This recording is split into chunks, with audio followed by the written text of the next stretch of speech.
Hi, I'm Sam Stadlen, and in this video we're going to be providing you with a basic introduction to the viol, this instrument, otherwise known as a viola da gamba. A lot of people mistake these for violin family instruments. They do look very similar, but in fact they're completely unrelated. They have a much longer history than the violin, and their function in many ways is very different. To start with, let's look at the physical differences. This is a bass viol. Here we have a tenor viol, and there, as you can see, this one's half the size of the bass. And Ibby is going to show you the treble viol, the sort of violin equivalent, in a moment. Rather than being violin family instruments, these are actually much more closely related to the lute or guitar. They have frets, just like a guitar, and they're tuned in fourths with a third in the middle, very similar to a guitar. And this means that playing chords is very easy, and we'll look at that in the next video. But the foundation of what we do at Chalice is we play consort music. So we're going to introduce you to some of that style of music as well. Hello, my name is Ibby Aziz, and I'm going to talk to you about the treble viol or treble viola da gamba. The treble viol is the smallest member of the viol consort, which consists of two other sizes, the tenor and the bass. The treble generally plays the highest voice, although it could also function as a second fiddle, playing the second line or even one of the middle lines depending on the range. But most of the time it's the viol in the consort that has the tune.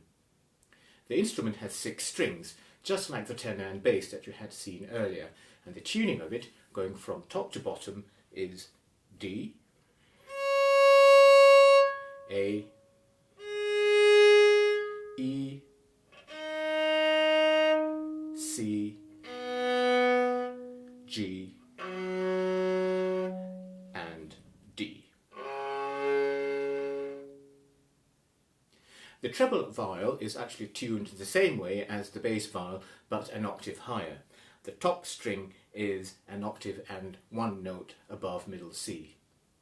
The intervals between the strings are distributed the same way as on the tenor, viol and bass. 2/4 from the top downwards, a major third in the middle between the 3rd and 4th strings, followed by another 2 intervals of a 1/4, making the distance between the lowest string and the top string exactly 2 octaves apart. This particular instrument is a copy of a treble viol that would have been around in the 17th century. One feature of this instrument that I love is its scroll, which is an open scroll that one would typically see on a viol, but this one has been carved in a particularly elegant way. The back is flat, like on other viols, with a sloping shoulder that connects to the neck. The treble rests between the thighs of the player, with the head or scroll leaning on the chest or held away from it with a hand, depending on the player's preference. Even though the size of the viol is small enough to make one think that it could perhaps be held this way, like a violin or viola, the treble viol, like other members of the gamba family, is held vertically on the gambas or the legs. The strings are made of plain uncovered gut, which means that they are not wound or coated with materials such as copper or silver, which you may see on later bowed string instruments. The diameter of the strings gets noticeably thicker from top to bottom, unlike on instruments with metal wound strings, where the thickness perhaps increases less dramatically. The thicker plain gut strings are not as smooth to bow on as on wound strings, but they do give a particular kind of warmth and clarity that metal strings or wound strings don't. As on other viols, there are frets on the fingerboard They are there as much to indicate where the semitones lie, as well as to contribute to the clarity of tone that you get on viols, each note, whether stopped or open, has a bright and ringing quality. There are 7 frets. The highest fret on the top string takes the player to the note A, an octave and a major 6 above middle C. The good range of the treble viol lies approximately from this note downwards to G a fourth below middle C, which incidentally is the lowest note on the violin. The lowest string of the treble viol is very rarely used, I think for the simple reason that it's not got a particularly attractive sound, and the note there could be played more effectively on the bass or tenor. At the top end, unlike the violin, the treble viol loses resonance as the notes go very high, and although in consort music one would expect to find notes as high as top C 2 octaves above middle C, and actually even in one case in a Purcell Fantasia a top D, these are not very frequent, and composers who wrote for the instrument generally kept the range within the fretted part of the fingerboard, avoiding the very lowest string.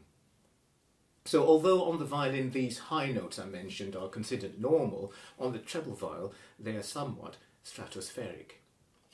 This is my bass viol. It has 6 strings and it's tuned in fourths with octaves at the top and bottom. So the top string is a D and the bottom string is a D. In between, going from bottom to top, we have G, C, E and A. On the tenor, this is completely different. The tenor is tuned in G, whereas the bass is in D. So the octaves on this instrument are the Gs at the top and the bottom, and in between we have C, F, A and D.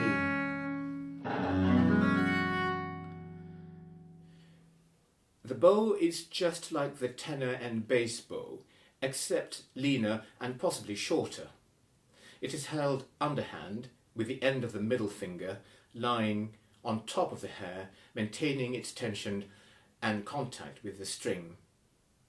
The bow direction to the left is called forward, push or up, while the other way is back, pull or down. The strong bow is the push, while the weaker is the pull, which is the opposite to violin bowing. For many hundreds of years, the main form of music for these instruments was the consort piece, in which anywhere from 2 to 7 of these instruments would play together. And the interesting thing about consort music is that, unlike, say, a string quartet, the music is extremely democratic. There's not really a leader, and all the parts are very equal. And this is reflected in the sound of the viols, which, when tuned correctly, knits together in a very different way to string quartets. It's a much closer sound, and that's helped by the fact that we play on gut strings, which provide a warmer sound that's richer in harmonics, and when played together, this creates a sort of gelled sound that's unlike anything else. Viol players took as their model the human voice, and in fact the range of the instruments, bass, tenor and treble, very closely mirror the range of the human voice in a choir. So a lot of the music that viols played initially was taken from vocal music. The viol was also extremely popular with the nobility throughout the 15th, 16th, 17th centuries, and no household was complete without a set of viols. And in fact, the collective term for a group of viols is a chest of viols, and that's because viols were kept in a chest altogether, ready for a household to play together. There's an enormous range of consort music in existence. Many thousands of pieces, more than anyone could ever hope to play in a lifetime. And this repertoire was extremely popular because it was technically very accessible, or at least some of it. And as I said before, very egalitarian. There was no one leader, obviously higher and lower parts, but each person has an equal voice in the group. Consort music ranged from dance pieces through to liturgical music, and also included some really extraordinary examples of avant-garde composition, some true experimentation, which some of which is strange and unusual even to our modern ears. But the sound of the consort never changed. That extremely close and dense sound. Here's an example of that. This is a piece by Holborn taken from Chalis's YouTube channel.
Even though the viol is an extremely old form of instrument, it's very much still alive.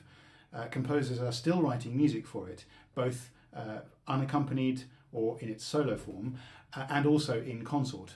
And we at Chalis are very lucky to have Jill Jarman writing music for us. We have a new piece called Revelation, which is for singers, viol consort, and marimba, played by the amazing Evelyn Glennie. And you can hear an excerpt from this piece on our website.